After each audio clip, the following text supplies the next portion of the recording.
If you love hiking and are planning a New Zealand summer holiday, the Tongariro Alpine Crossing is a must-do for your next trip. In my opinion, the best adventures start with a road trip, and for us that means heading south to Tūrangi, the gateway to Tongariro National Park. Just a few hours drive from our home, but as soon as we arrived, it felt like another world entirely. We stayed on this gorgeous estate tucked away along the banks of the river. It was the perfect base for tackling one of New Zealand's most famous hikes. Early the next morning, we grabbed our gear, laid up, and drove about 20 minutes to the car park for our shuttle. We packed plenty of layers, first aid kits, water, lunch and snacks. Make sure you come prepared with your own backpack. It's definitely worth overpacking because the weather changes so fast. The car park and shuttle service is super easy, but you do need to book your spot in advance. From there, we hopped on the shuttle that would take us to the start of the walk. The early morning sun gave us stunning views on our ride, and everyone was getting so excited. The shuttle dropped us off and the trek began. The first stretch eases you in. It winds through tussock grasses and wide open skies. It's relatively flat here, which is quite a nice start to the trip.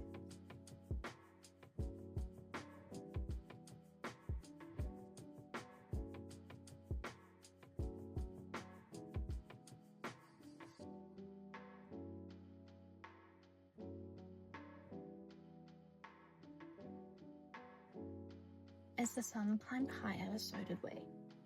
Past Soda Springs, the landscape starts to shift. And then comes the part every hiker talks about, the Devil's Staircase. A relentless climb that makes your legs burn, but there are plenty of spots to rest when you need, and the views when you look back are just insane.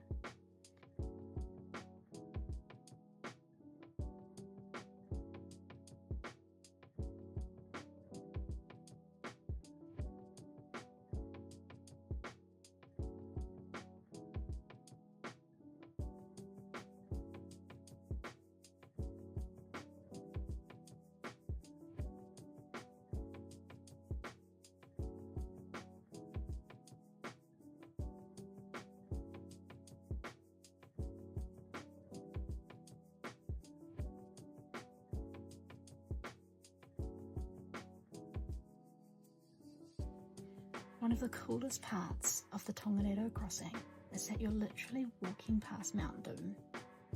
Its real name is Mount Ngauruhoe, and in person it's very dramatic. It's a perfect, steep cone that just dominates the landscape. Walking across the flat at the top here is a lot of fun with this as your view. We had some rain in the days prior. We did this in April, so it was really muddy in some spots, so do keep that in mind when picking your footwear.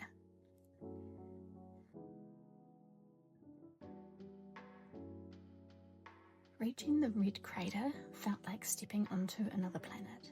The side of the crater was deep red, and the steaming vents were very obvious reminders that this is an active volcanic landscape. From the crater you climb a little bit further, and in my opinion I found this part harder than the Devil's Staircase. The trail starts to turn to loose rocks and the incline is steep, but as soon as you get to the top you start to see the Emerald Lakes. You almost have to slide down the other side to get to the lakes. I found it easiest to dig my shoes in sideways and let it take me down. I think I have my hiking boots to thank for keeping me upright here, but others weren't so lucky. The Emerald Lakes are these incredibly bright, surreal pools of turquoise and green, an absolute contrast to the volcanic backdrop. This was the chosen lunch spot for many of us. We had a rest and ate our chicken buns while we took it all in.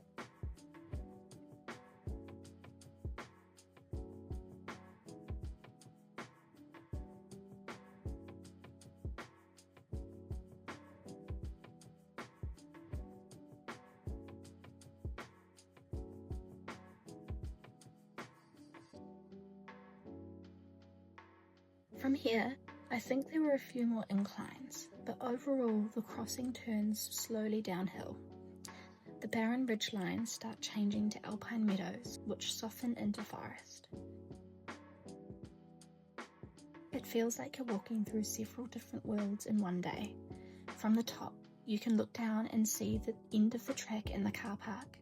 And quite honestly, it doesn't look like it gets any closer for a few hours, so you really have to enjoy being in the moment and make the most of the winding downhill trek.